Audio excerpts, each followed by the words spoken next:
Hello दोस्तों, मारवाड़ गुरुकुल में आपका स्वागत है।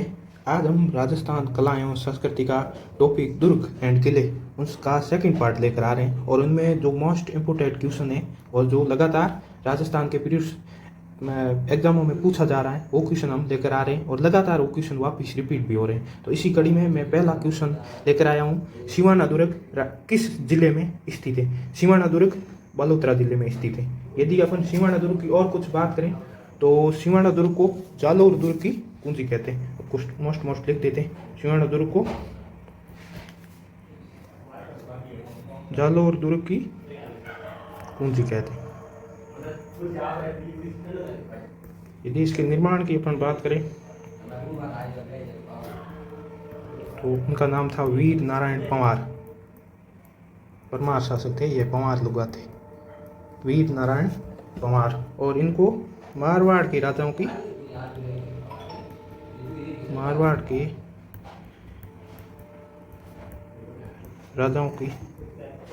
चरण स्थली कहा जाता इस दुर्ग को।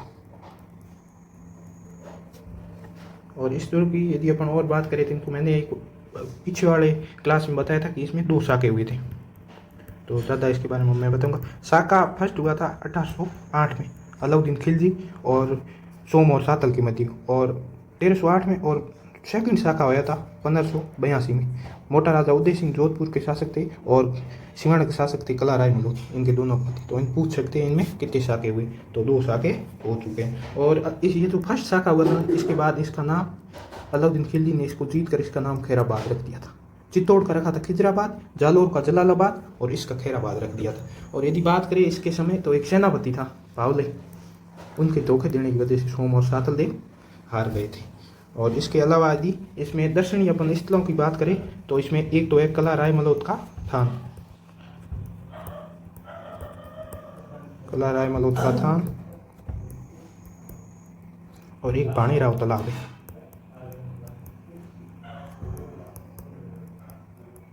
इसके बारे में ये मोस्ट क्वेश्चन हो गए। अगला क्वेश्चन देते हैं अपन। इसे अगला क्वेश्चन है, चित्तौड़ में स्थित विजय स्तंभ पर पहला स्मारक डाक टिकट कब जारी किया गया? तो चित्तौड़ में विजय स्तंभ पर ये राजस्थान का पहला डाक टिकट जारी किया था और इसकी 1949 में किया था। और इसकी एग्जैक्ट डेट है 15 अगस्त 1949। ये इनकी एग्जैक्ट डेट डाक टिकट, और ये राजस्थान का फर्स्ट डाक टिकट था। और यदि इस विजय स्तंभ की अपन बात करें, इसकी व्याख्या कर देते तो इसका निर्माण हुआ था राणा कुंभा ने करवाया था। राणा कुंभा ने मालवा के शासक थे, उनको सारंगपुर के युद्ध में 1537 में हराकर और 1540 से 1548 के मध्य 1440 से 1448 के मध्य इसका निर्माण करवाया था विजय स्तंभ का। और यदि इसके अलावा बात करें, इसके वास्तुकार पूछ लेते हैं कभी कभी, वास्तुकार विजय स्तंभ के। तो विजय स्तंभ के वास्तुकार थे जैता और उसके 3 पुत्र थे, कुंपा नापा एक और था, इन्होंने करवाया था। और इनके अलावा यदि बात करें तो इसके और थोड़े मोस्ट फैक्ट है वो देख लेना। ये 9 मंजिला है, ये पूछते हैं विजय स्तंभ कितने मंजिला है, ये भी पूछ ले। 9 मंजिला, 122 फीट है, 157 सीटियाँ हैं। और इसके अलावा यदि और अपन बात करें तो इस पर एक 9 बार अल्लाह नाम लिखा गया है।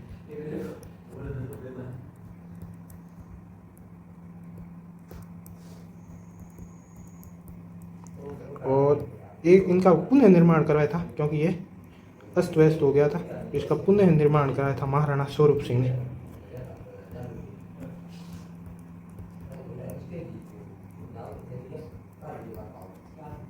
महाराणा स्वरूप सिंह, इनको अलग अलग इतिहासकारों ने इनके अलग अलग नाम दिए। जैसे किसी ने भारतीय मूर्तिकला का विश्व कोश कहा है, किसी ने इसको अजायब घर कहा है, किसी ने कुछ कहा है। तो वो स्टेटमेंट थोड़े आप देख लेना यदि हो तो। और इससे अगला क्वेश्चन अपन लेते हैं। अगला क्वेश्चन है, कीर्ति स्तंभ को राणा कुंभा ने किस उपाधि देव थे उनको समर्पित किया है? तो बेसिकली ये विष्णु भगवान से संबंधित स्तंभ था। और इसमें यदि अपन और बात करें तो ये लिखा हुआ नीचे व्याख्या की हुई, तो अपन देख लेते। ये आदिनाथ का स्मारक है। आदिनाथ जैन धर्म के प्रथम तीर्थकर। और ये कीर्ति स्तंभ है चित्तौड़ में, चित्तौड़ किले में है। और जैन व्यापारी बगैरवाद जीजा एंड उसके पुत्र पुण्य, उन्होंने 1301 में इसकी निर्माण करवाया था। और ये 75 फीट ऊंचा है, वो 122 फीट था और ये 75 फीट है। और ये 6 मंजिला, बेसिकली ये 7 मंजिला था लेकिन अब ये 6 मंजिला। और ये 14वीं शताब्दी का जैन मंदिर है। पूछ लेते भाई कौन सा मंदिर है, तो ये जैन मंदिर है। इसके अगला क्वेश्चन है, अकबर द्वारा निर्मित शुक्र तालाब कहाँ पर स्थित है? अकबर द्वारा निर्मित शुक्र तालाब कहाँ पर स्थित है? तो ये नागौर में। नागौर में अकबर ने फरवरी 1570 में नागौर दरबार लगवाया था। नागौर दरबार अकबर का बेसिकली इसमें ये नागौर दरबार लगाने का ये रीजन था कि राजपूताना के जितने भी शासक है वो मेरी अधीनता स्वीकार कर ले। ये नागौर दरबार लगवाने के पीछे मंशा थी भगवंत दास बहारमल के पुत्र आमेर के शासक थे, आमेर जयपुर के। तो उनके कहने पर, क्योंकि इन्होंने अकबर की अधीनता स्वीकार कर ली थी और राजपूताना के अन्य राजाओं ने स्वीकार नहीं की थी, इसलिए भगवंत दास ये चाहता था कि सभी राजाएं अकबर की अधीनता स्वीकार कर ले। इसमें अधीनता स्वीकार करने वाले यदि शासकों के नाम करें तो एक तो थे बीकानेर के कल्याणमल,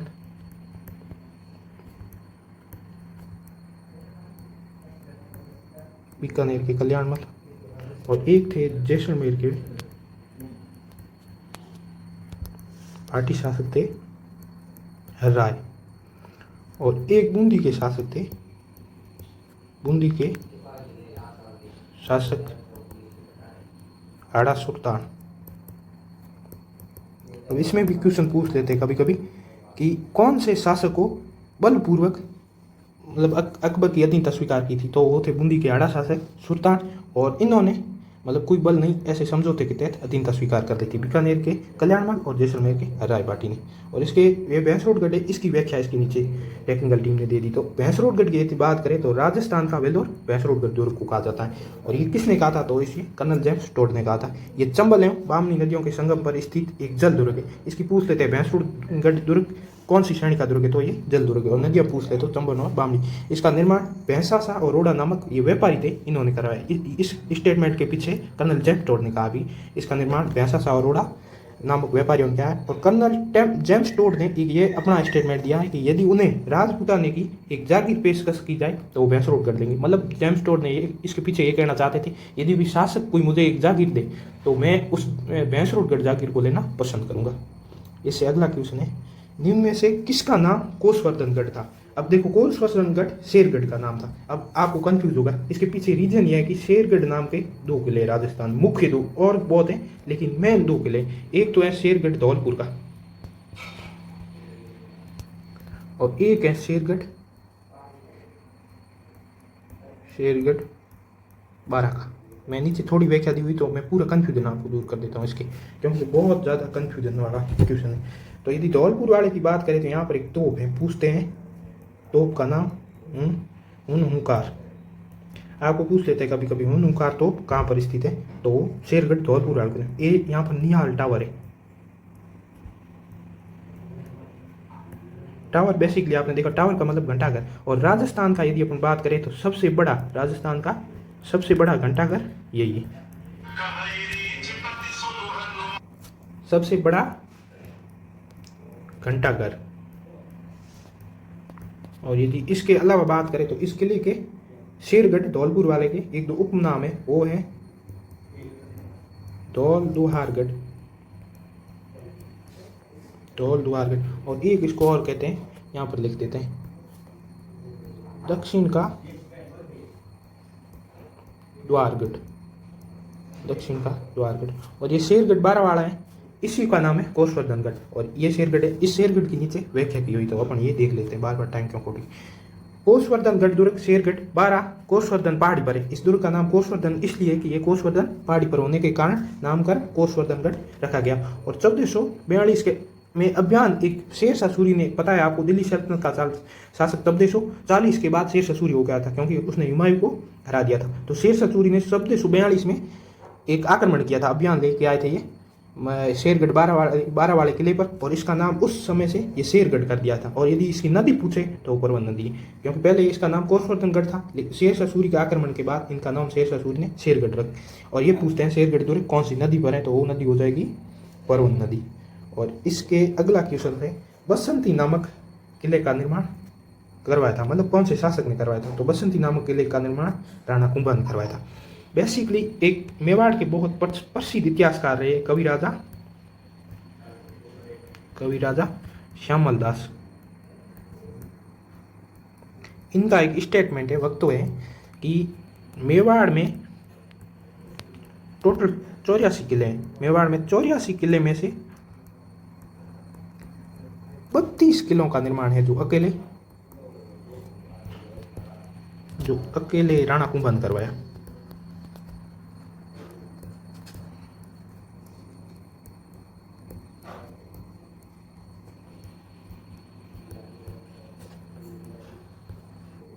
तो अपन दोस्तों इसमें जो कुंभा ने किले बनवाए मोस्ट 2-4 किले देख लेते हैं। तो इनमें पहला किला हो जाता, अपन ले लेते हैं कुंभलगढ़, ये राणा कुंभा के समय बना था।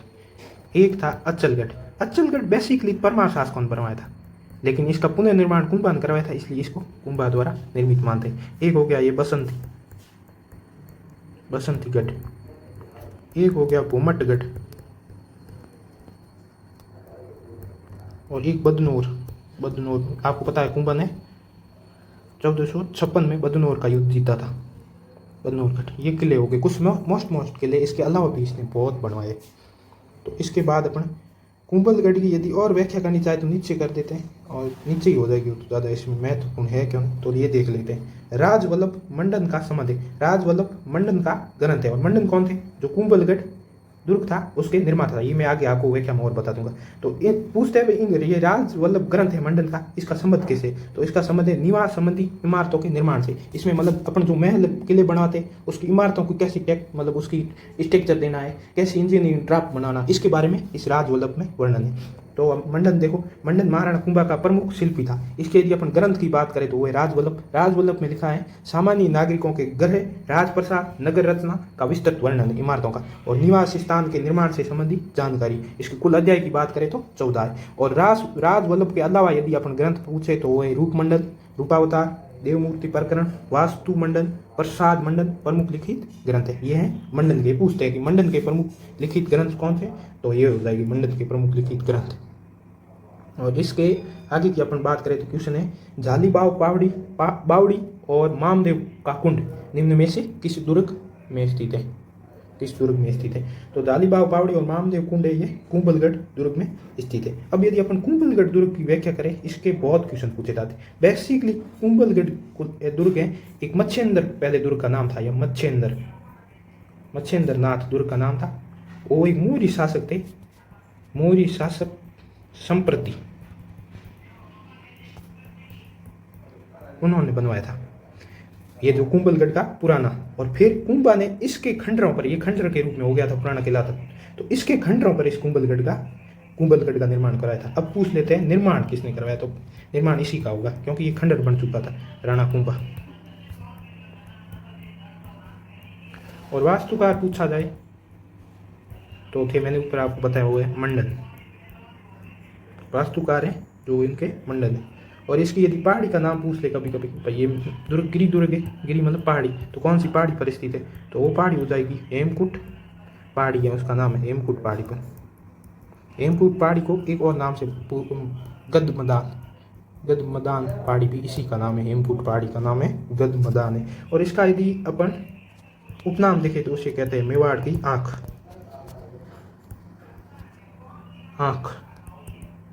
इसके अलावा इसे कहते हैं मारवाड़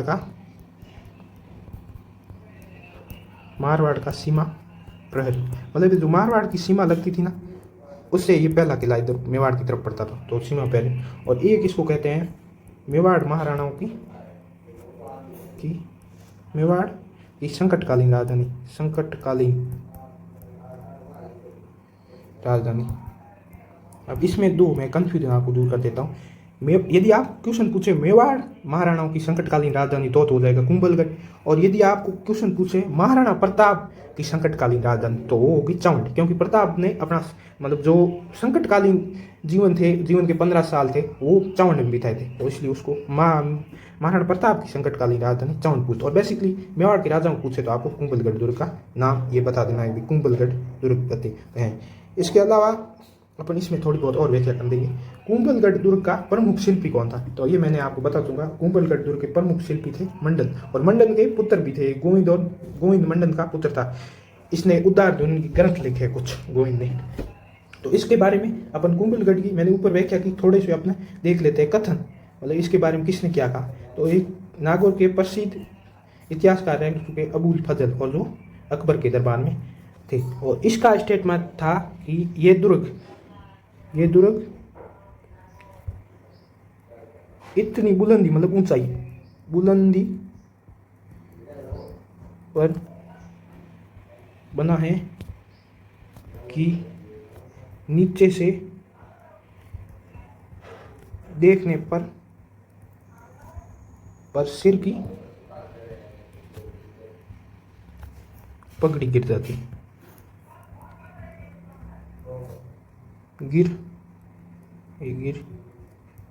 है। और कर्नल जेम्स टोड थे, कर्नल टोड ने इस दुर्ग की तुलना एस्ट्रूकन दुर्ग था एक विदेश में इंग्लैंड में एस्ट्रूकन दुर्ग से की है। ये भी पूछ सकते, या तो ये पूछ सकते कि कौन से इतिहासकार ने कुंभलगढ़ दुर्ग की तुलना एस्ट्रूकन दुर्ग से की है, या ये पूछ सकते कि कर्नल जेम्स टोड ने कुंभलगढ़ दुर्ग की तुलना किस दुर्ग से की है या किससे की है, तो वो हो जाएगा एस्ट्रूकन दुर्ग से कुंभलगढ़ दुर्ग की तुलना की है। और यदि इसके अलावा यदि अपन बात करें तो एक तो हो जाएगी एक क्षत्रिय पृथ्वीराज सिसोदिया की, पृथ्वीराज सिसोदिया 32 खंभों के क्षत्रिय। राजस्थान में 32 खंभों के क्षत्रिय दो ही है, एक तो है ये पृथ्वीराज सिसोदिया की 32 खंभों के क्षत्रिय, और एक है अमीर के पिता जयद्रथ सिंह की, जो जिसे अपन अमीर की कचेरी बोलते हैं, वो रणथंभौर के अंदर स्थित है। यदि इसके अलावा भी अपन बात करें तो ये पूछ लेते कभी कभी ये इस दुर्ग की दीवार सीमा 36 किमी की दीवार है, और ये राजस्थान की भारत की महान दीवार इसे कहते हैं, भारत की महान दीवार, क्योंकि विश्व की महान दीवार की बात करें तो चाइना वाली हो जाएगी, और भारत की महान दीवार ये 36 फीट लंबी है, और चौड़ी कभी कभी पूछ लेते 7 फीट चौड़ी, मतलब इसके अंदर 7 फीट ये चौड़ी हो जाएगी इस दुर्ग का। और इसके अलावा यदि अपन कुछ मतलब मुख्य वक्ताओं की बात करें व्यक्तिगत जिनका यहाँ पर समझ रहा, तो महाराणा प्रताप का जन्म यहीं हुआ था। महाराणा प्रताप, इसके अंदर एक कटारगढ़ है, तो उस कटारगढ़ के अंदर जूनी कचहरी में बादल में वहाँ पर महाराणा प्रताप का जन्म। और उदय सिंह का राज्याभिषेक भी यहीं हुआ, महाराणा प्रताप के पिताजी से उदय सिंह का राज्याभिषेक। और राणा कुंभा की हत्या भी यहीं हुई, राणा कुंभा की हत्या। राणा कुंभा की हत्या आपको पता है किसने की, इनके पुत्र थे उद्दा, उन्होंने यहाँ पर एक मामदेव कुंड उस कुंड में कर दी थी। राणा कुंभा की हत्या इन्होंने कुंड में कर दी थी। तो इसके अलावा भी एक क्वेश्चन और मैं देख लेता हूँ कि एक क्वेश्चन और ये है कि मतलब इस दुर्ग को बहुत बार इस दुर्ग पर आक्रमण हुए, लेकिन एकमात्र मुस्लिम सेनापति थे, उसका नाम था शाहबाज खां। उन्होंने 3 आक्रमण किए थे, तो अंतिम आक्रमण के समय इन्होंने शाहबाज खां ने इस दुर्ग को जीता था। सिर्फ एक बार ये दुर्ग मुस्लिमों से जीता गया दुर्ग को जीता था। और इससे अगला क्वेश्चन है कुंभलगढ़ दुर्ग का आरंभिक संस्थापक कौन था, ये मैंने ऊपर ही जस्ट बता दिया, तो वो थे संप्रति। इसके और कुछ खास है नहीं। और मानमोरी पूछे, ये मोरी शासक, ये अपने चित्तौड़गढ़ किले का निर्माता कौन था, बेसिकली मोरी शासक ने चित्तौड़ के किले का निर्माता मानमोरी को कहा था।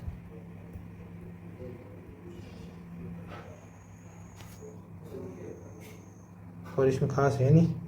अब ये पूछ लेते हैं कभी नाना साहब का जालरा और इब्राहिम का जालरा जलासी है, ये मतलब तालाब है, किस किले में अवस्थित है, तो ये इस किले का नाम हो जाएगा तारागढ़ हो जाएगा।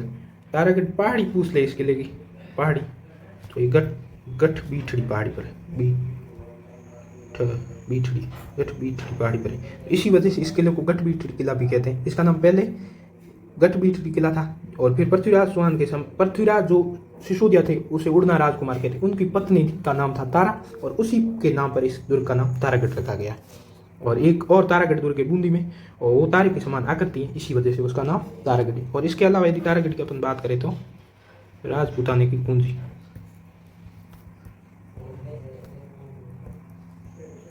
राजपूताने कुंजी तारागढ़ को कहते हैं, मारवाड़ की कुंजी सिवाना को कहते हैं, मेवाड़ की कुंजी कुंभलगढ़ को कहते हैं, और यदि अपन मालवा की कुंजी का ग्वालियर फोर्ट तो एक मंडरायल दुर्ग है करौली के अंदर, उसको कहते हैं। और इसका यदि निर्माण बात करें निर्माण की तो वो थे अजय राज चौहान, अजय राज चौहान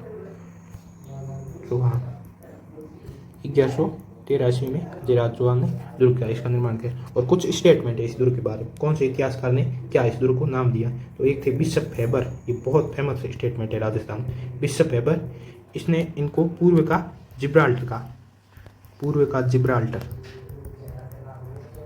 और एक थे लॉर्ड विलियम बेटी के, भारत के वायसराय रहे, लॉर्ड विलियम बेटी भारत के गवर्नर जनरल थे, 1930 के आसपास सती प्रथा के रोक इसने लगाई थी बेटी, तो इसने इनको दूसरा जिब्राल्टर कहा है, दूसरा जिब्राल्टर। और एक थे हरविलास शारदा, हरविलास शारदा ये अजमेर में रह चुके हरविलास शारदा, तो इन्होंने इस दुर्ग को पहला गिरी दुर्ग कहा है, पहला गिरी दुर्ग तारागढ़ में बताया। और यदि इसके अलावा अपन प्रसिद्ध स्थल की बात करें, प्रसिद्ध स्थल तो वो हो गए ऊपर वाले मैंने जो बताए, नाना साहब का जालरा और कौन सा इब्राहिम का जालरा। इसके अलावा यदि अपन स्थल देखें तो एक हो जाएगी मीरान साहब की दरगाह, मीरान साहब की दरगाह। और इस मीरान साहब का एक अन्य नाम था सैयद गिंगवार हुसैन, गिंगवार हुसैन, इसकी पूछ ले सैयद गिंगवार हुसैन की दरगाह कहाँ है मीरान साहब की ने पूछकर, तो ये सेम ही है, इसी को कहते हैं। एक इसमें घोड़ी की मजार है, बेसिकली मजार मुस्लिमों से संबंधित है, घोड़ी की मजार, यहाँ पर चने की दाल चढ़ाई जाती है।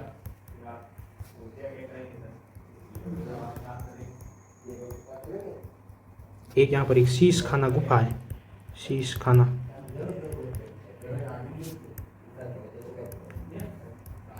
और एक है चामुंडा माता का मंदिर, चामुंडा माता का मंदिर।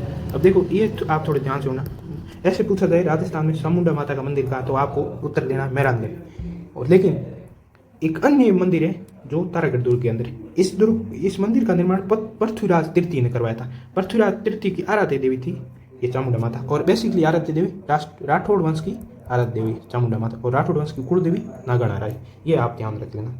इसके अलावा थोड़ा अपन आगे जाते तो ये सेम इसी किले से संबंधित पूछा गया है, घूंघट, गूदड़ी, बांद्रा और इमली ये क्या है, तो ये तारागढ़ अजमेर के प्राचीर के विशाल बुर्जों के नाम है। बुर्ज पूछ लेते हैं, दुर्ग के ऊपर दीवारों पर जो बुर्ज होते हैं ना उनके नाम है, घूंघट, गुगड़ी, बांद्रा, इमली, ये तारागढ़ दुर्ग से संबंधित है। इससे अगला क्वेश्चन है, बीकानेर के जूनागढ़ किले पर दरवाजे पर किन शूरवीरों की मूर्तियां हैं। जूनागढ़ दुर्ग है, इसमें दरवाजे इन पर जयमल और फतेह की मूर्तियां हैं। जयमल और फतेह की मूर्तियां राय सिंह ने लगवाई थी, बीकानेर के शासक अकबर के समकालीन थे, राय सिंह ने लगवाई, क्योंकि अकबर ने आगरा किले में लगवाई थी, अकबर ने आगरा किले में, ये जयमल और फतेह की आगरा किले,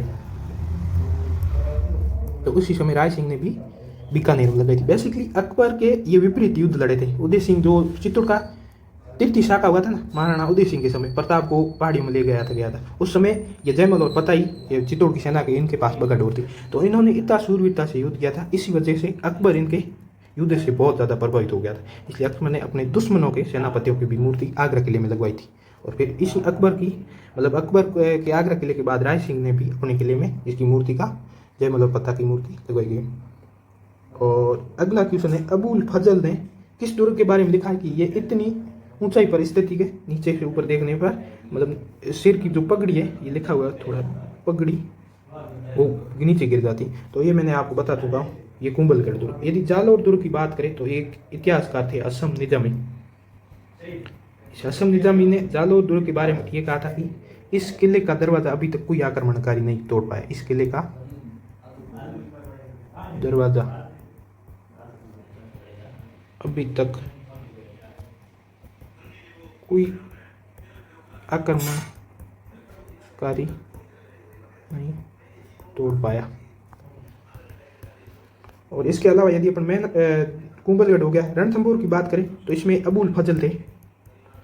अबुल फजल ने एक स्टेटमेंट दिया था रणथंभौर के बारे में कि ये दुर्ग बख्तरबंद है, बाकी सब दुर्ग नंगे। कौन से? रणथंभौर बख्तरबंद का, बख्तरबंद, बाकी सब नंगे।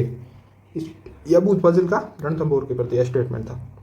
इसे अगला क्वेश्चन है, बूंदी के तारागढ़ किले का निर्माण किसके द्वारा किया गया? तो ये आड़ा शासक राव बरसिंह। अब इस बरसिंह के थोड़ा विस्तार वर्णन है, थोड़ा नहीं होगा तो अपन देख लेंगे अपन खुद। बूंदी के तारागढ़ किले का निर्माण 1354 में राव राजा बरसिंह बूंदी का किला या तारागढ़ दुर्ग बनाया, और इसको एक तिलस्मी किला भी कहते हैं। और ये गिरी दुर्ग है, और इनके पास यदि अपन दर्शनीय स्थल देखें तो वो एक नव सागर झील है, एक जैत सागर झील है, और एक स्टेटमेंट देखें तो रूपयार्ड कीपलिंग है। इन्होंने स्टेटमेंट दिया था कि बूंदी का किला प्रेतों एवं भूतों द्वारा बनाया गया, भूतों द्वारा बनाया गया। और यदि ऊपर वाला जस्ट इसके ऊपर क्वेश्चन है ना मेहरानगढ़, इसका भी मैं एक स्टेटमेंट लिखा था।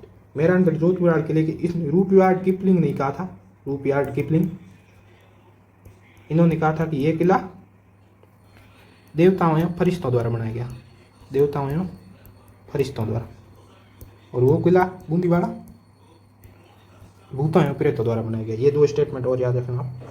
और इसके अलावा यदि अपन बूंदी की बात करें तो एक तिलस्मी किला हो गया, और इसमें तीर परकोटा है, इसलिए तीर परकोटा किला भी इसको कहते हैं। और इसका मैंने आपको वजह बता दिया, नाम तारागढ़ क्यों है, क्योंकि ये तारे के समान आकृति के, तारे के समान आकृति के। और जो अजमेर में तारागढ़ है उसका नाम पृथ्वीराज सिसोदिया की पत्नी तारा के नाम पर रखा गया था। और इसने यदि अपन एक कर्नल जेम्स टोड थे, कर्नल टोड, एक टोड ने भी स्टेटमेंट इनके लिए बारे में दिया था। टोड ने कहा था कि रजवाड़ों के राजप्रसादों में सर्वश्रेष्ठ यदि महल कहीं है तो वो तारागढ़ बूंदी में सर्वश्रेष्ठ महल बूंदी किले में। ये इसके अंदर यदि अपन बात करें तो रंग महल है, रंग महल बूंदी में बहुत फेमस महल है। और इसके निर्माण यदि पूछे तो शत्रुसाल ने करवाया था। और एक रंग महल के अंदर एक अलग से चित्रशाला छोटा मतलब महल है।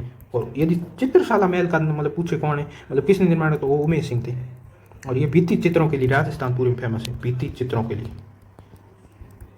के पूरे राजस्थान फेमस है ये। और उमेश सिंह बात करें तो ये बूंदी के चित्रकला का सर्वण काल किसके समय था, तो उमेश सिंह के समय बहुत ज़्यादा आड़ाओं का विकास हुआ था। इसके बाद यदि अपन अचलगढ़ दुर्ग की बात करें, अचलगढ़ दुर्ग कहाँ है, तो अचलगढ़ हो जाएगा सिरोही में। सिरोही में भी बेसिकली माउंट आबू जस्ट पास है, तो कभी कभी ऑप्शन सिरोही न देकर माउंट आबू पूछ लेते तो भी उसका उत्तर माउंट आबू है। तो अचलगढ़ सिरोही में निर्माता यदि मूल पूछे तो परमार शासकों द्वारा निर्मित है, लेकिन पुनर्निर्माण राणा कुंभा ने 1452 ईस्वी में करवाया था। और इसमें यदि अपन दर्शनीय स्थल पूछे देखे तो एक असलेश्वर महादेव का मंदिर है, एक भंवराथल गोमुख श्रावण बादो है, मतलब श्रावण बादो ये तालाब है वहाँ पर। और कुंभा और उदा की मूर्ति, कुंभा के पुत्र उदा मतलब जिन्होंने कुंभा की हत्या की, इन दोनों की मूर्ति। और 208 की पीतल की मूर्ति, 208 हुई जो अकबर महाराणा प्रताप की मृत्यु के समय अकबर दरबार में थे, और उन्होंने महाराणा प्रताप की एक दुआ कहा था, और उन पर अकबर ने इनको सम्मानित किया था। अपने दुश्मन का दुआ कहने पर भी अकबर ने सम्मानित किया था। इसके अगला क्वेश्चन है सोनारगढ़ दुर्ग, हाँ ये जैसलमेर का है। सोनारगढ़ दुर्ग जैसलमेर में स्थित है, जैसलमेर दुर्ग को सोनारगढ़ दुर्ग कहते हैं। अब इसमें थोड़ा देख लेते हैं अपन, और खास जैसलमेर का मैं आपको पूरा विस्तृत वर्णन बता ही दूंगा। 1155 ईस्वी में जैसलमेर किले का निर्माण राव जैसल द्वारा करवाया गया। और दशरथ शर्मा जो इतिहासकार है उन्होंने कहा कि शालिवाहन द्वितीय ने इस किले का पूर्ण निर्माण, मतलब शालिवाहन द्वितीय के समय इस किले का निर्माण पूर्ण हुआ था। स्टार्ट तो राव जैसल ने किया था और पूरा हुआ था शालिवाहन द्वितीय के समय। और इसके उपनाम यदि बात करें तो एक तो हो जाएगा सोनारगढ़, ये राजस्थान का द्वितीय लिविंग फोर्ट है। फर्स्ट लिविंग फोर्ट आपको पूछे तो वो हो जाएगा चित्तौड़गढ़। और सेकंड कौन सा है, सेकंड है जैसलमेर। आप जाओगे अभी जैसलमेर तो अभी भी वहाँ पर लोग सामान्य लोग रहते हैं। और ये गलियों का दुर्ग है जैसलमेर को कहते हैं। रेत में के समुद्र में लंगर डाले हुए जहाज के समान इसकी आकृति है। और 2.5 शाखों वाला किला है, 2.5 शाखें होती है मैं आपको बता दूंगा। मरुस्थल का गुलाब है, 99 बुर्जों का दुर्ग, सर्वश्रेष्ठ सर्वाधिक राजस्थान में बुर्ज कहीं है तो ये जैसलमेर दुर्ग, और रेगिस्तान का गुलाल कहते हैं। अब यदि आपको पूछ लें ये जो जैसलमेर में 2.5 शाखे मतलब क्यों है, एक पूरा शाखा क्यों नहीं, तो इसके पीछे एक कहानी है थोड़ी, मैं ये बता दूं। तो पहला शाखा हुआ था 1311 अलाउद्दीन खिलजी के समय। अलाउद्दीन खिलजी ने 1311 में साका किया था। एंड द्वितीय साका हुआ था जैसलमेर में 1370-71 की बात है। और तृतीय साका जिसे अपन अर्ध साका बोलते हैं, अर्ध साका, वो अर्ध शाखा 1550 में हुआ था। बात ये हुई थी कि जैसलमेर के शासक राव लूणकरण थे, राव लूणकरण, और कंधार जो अफगानिस्तान पड़ता है वहाँ के शासक थे अमीर अली। तो उन्होंने मतलब राव लूणकरण को ये कहा था कि अपन संधि कर लेते हैं, युद्ध करते नहीं है, दोनों तरफ से नुकसान होगा, इसलिए संधि कर लेते हैं और संधि के तहत अपन ये शांति व्यवस्था स्थापित कर दी। राव लूणकरण ने सोचा होगा संधि करने आते क्यों, ये पूरी तरह से तैयार नहीं थे। तो कंधार के अमीर अली ने मतलब किले के अंदर घुसने के बाद अपनी सेना को ये आदेश दे दिया कि किले पर आक्रमण किया जाए। तो अब ऐन वक्त पर करे क्या। पहले क्या होता था, राजपूताने के अंदर मतलब देख लेते थे कि यहाँ साका होने वाला, तो उनसे पहले वो रानियों को जोहर करवा देते थे या रानियाँ जोहर कर लेती थी। तो यहाँ पर क्या जोहर का टाइम कम बचा था, तो इन्होंने जोहर तो जैसे तैसे करके जैसलमेर किले में करवा दिया था। लेकिन ये राव लूणकरण हुए ना, इन्होंने कंधार के शासक अमीर अली को हरा दिया था। तो देखो जोहर तो हो गया था लेकिन केसरिया नहीं हुआ था, दोनों होने जरूरी है। जोहर रानियाँ करती है और केसरिया सेना राजा करता है। तो इस केसरिया और जोहर दोनों का स्टेटमेंट यदि होता तब साका बोलते हैं। तो ये साका अर्ध नहीं हुआ, जोहर तो हो गया था लेकिन केसरिया नहीं होता। केसरिया इसी वजह से नहीं होता क्योंकि जैसलमेर के भाटी सेना तो जीत चुकी थी, जीतने के बाद तो केसरिया हो नहीं सकता, केसरिया मृत्यु प्राप्त करने को कहते हैं। तो केसरिया इसलिए नहीं, तो इसको लोग या कुछ इतिहासकार अर्ध साका बोलते हैं। और इसके अलावा भी इसके बारे में बहुत वर्णन है जैसलमेर के किले के बारे में। इसके अलावा यदि अपन पूछे, एक ये पूछ लेते हैं, अभी मतलब रीट में आ चुका है, पूछा था मतलब गढ़ दिल्ली गढ़ आगरो अधगढ़ बीकानेर भलो चढ़ायो भाटियों श्री जैसलमेर, ये किस किले के बारे में कहा गया है, तो वो हो जाएगा जैसलमेर। ये कहा किसने, कर्नल जेम्स टोड ने। और कर्नल जेम्स टोड के इस किले के बारे में 2-3 वक्त और है, लिखने का इसमें जगह नहीं, मैं आपको बता देता हूँ, सुन लो। एक स्टेटमेंट है, घोड़ा कीजे काठ का पग कीजे पाषाण बख्तर कीजे लोहे का तब पहुँचे जैसान, ये भी एक जैसलमेर किले के बारे में स्टेटमेंट है। और इसके बाद यदि दर्शनीय स्थल पूछे तो एक जैसलू कुआ हो जाएगा यहाँ पर, जैसलू कुआ। और एक जिन भद्र सूरी पुस्तकालय, जिन भद्र सूरी, राजस्थान में चित्रकला से संबंधित 10वीं शताब्दी में यहाँ पर मतलब पुस्तक मिली थी। ये सबसे पुरानी चित्रकला संबंधित जिन भद्र सूरी भंडार है यहाँ पर, पुस्तकालय है। और इसके अलावा एक लक्ष्मीनाथ मंदिर है और एक ताजिया टावर है यहाँ पर। ये जैसलमेर किले की कुछ विशेषताएं हैं। अब अगला क्वेश्चन अपन देखते हैं। अगला क्वेश्चन है, अमीर आसू के अनुसार रणथंभौर दुर्ग का आरंभिक नाम क्या था। तो रणथंभौर दुर्ग का आरंभिक नाम था रणहस्तनपुर। अमीर आसू ग्रंथ है, ये 2 इतिहासकारों ने लिखा था, एक थे जोधराज और एक थे सारंगधर। ये दोनों इतिहासकारों ने अलग अलग अमीर आसू ग्रंथ के 2 नाम मतलब ये लिखे हैं। और इसके यदि अपने इस दुर्ग की बात करें तो इसको दुर्गाधिपति, इसका उपनाम है दुर्गाधिपति। और चित्तौड़गढ़ किले का दूसरा या छोटा भाई कहते हैं इस किले को, चित्तौड़गढ़ किले का छोटा भाई। और इसका निर्माण कराया था रणथंभदेव चौहान थे, रणथंभदेव ने। और ये अंडाकार पहाड़ी पर स्थित है। मतलब इसमें ये अबुल फजल ने स्टेटमेंट दिया कि इसकी तरफ 7 पहाड़ियाँ हैं इस किले के, और ये ऐसे बीच में है। तो मतलब ये इस किले को थोड़ा दूर से देखने पर ये दिखता नहीं, क्योंकि इसके चारों तरफ पहाड़ियाँ हैं, पहाड़ियाँ होने के साथ ये दिखता नहीं है। और एक अमीर खुसरो थे, मुस्लिम इतिहासकार थे अमीर खुसरो। अमीर खुसरो ने कहा था, जब अमीर की मृत्यु हुई था ना, तब अमीर की मृत्यु के समय कहा था कि आज कुरूप का गढ़ इस्लाम का घर हो गया है। कुरूप का गढ़, कुरूप मतलब जो अपन कह लेते हैं जो धर्म के खिलाफ हो, उसका गढ़ आज इस्लाम का घर हो गया है। तो ये किसने, अमीर खुसरो ने कहा था। जलालुद्दीन खिलजी ने अमीर के समय आक्रमण किया था, तो इन्होंने ये किले को जीत नहीं पाए थे। तो इन्होंने मतलब उनके सेनापतियों द्वारा पूछने पर यह कहा गया कि मैं इसको मुसलमान के ऐसे 10 किलों को मुसलमान के बाल के बराबर समझता हूँ। ये कुछ मतलब उसके स्टेटमेंट है। इसके अलावा यहाँ पर एक त्रिनेत्र गणेश मंदिर है, त्रिनेत्र गणेश मंदिर यहाँ पर इसमें एक है अमीर कचेरी, जो इनके पिताजी थे उनकी ये छतरी है, 32 खंभों की, राजस्थान 2 ही छतरियाँ मैंने ये बता दी है। एक है जोगी महल और एक है सुपारी महल। ये सुपारी महल बेसिकली मंदिर, मस्जिद और गिरजाघर, मतलब हिंदू, मुस्लिम और सिख तीनों धर्म से संबंधित सुपारी महल। और इसमें यदि अपन शाखा की बात करें तो 1301 में ये राजस्थान का प्रथम शाखा है। प्रथम शाखा पूछे तो ये 1301 वाला अमीर के समय किया था। अमीर ने केसरिया किया था और जो रानी रंगा देवी ने किया था, अमीर की रानी थी, और इनकी पुत्री थी अमीर की पद्मदेव, उन्होंने जल जोहर किया था। ये भी पूछ सकते हैं राजस्थान का प्रथम जल जोहर, तो यही होगा रणथंभौर वाला। और राजस्थान का प्रथम शाखा तो भी यही होगा रणथंभौर 1301। और 1303 में फिर चित्तौड़ में रानी पद्मिनी ने किया था, ये सेकंड शाखा होगा 1303 वाला। तो इससे अगला क्वेश्चन अपन देखें तो क्वेश्चन है, विजय मंदिर किला कहाँ पर स्थित है। विजय मंदिर किला बयाना में स्थित है। तो इस बयाना किले, विजय मंदिर किले के कुछ उपनाम है, आप वो देख लेते हैं। एक तो इसको कहते हैं सोनितपुर, थोड़ा जल्दी चलेंगे क्योंकि क्लास लंबी खींची जा रही।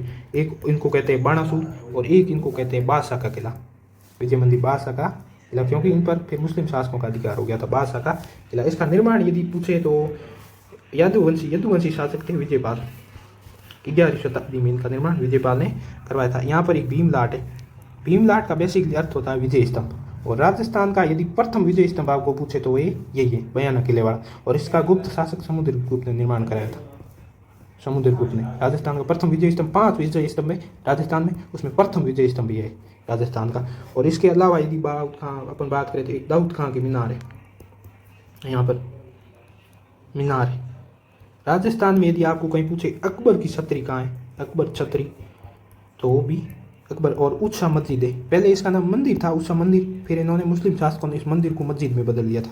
और ये नीचे लिखा हुआ है, खास मैंने वर्णन की जरूरत ही नहीं थी। विजय मंदिर किला बयाना दुर्ग का निर्माण विजयपाल ने करवाया था। मथुरा के यदुवंशी शासक थे ये। इसकी राजधानी मथुरा को मुस्लिम आक्रमणकारियों ने असुरक्षित जान उसके निकट मानी पहाड़ी पर मुस्लिम आक्रमणकारियों से, मतलब यादववंशियों ने, मतलब असुरक्षित मानते हुए 11वीं शताब्दी मतलब 1040 ईस्वी में इस दुर्ग का निर्माण कराया। और इसके निर्माता के नाम पर यह किला विजय मंदिर किला, क्योंकि इनके निर्माता विजयपाल थे, इसलिए इस किले को नाम विजय मंदिर किला कहते हैं। और भीमलाट जिसे अपन विजय स्तंभ कहते हैं, ये राजस्थान का फर्स्ट विजय स्तंभ, यही 1371-72 में इसका निर्माण हुआ था। इसके अगला क्वेश्चन है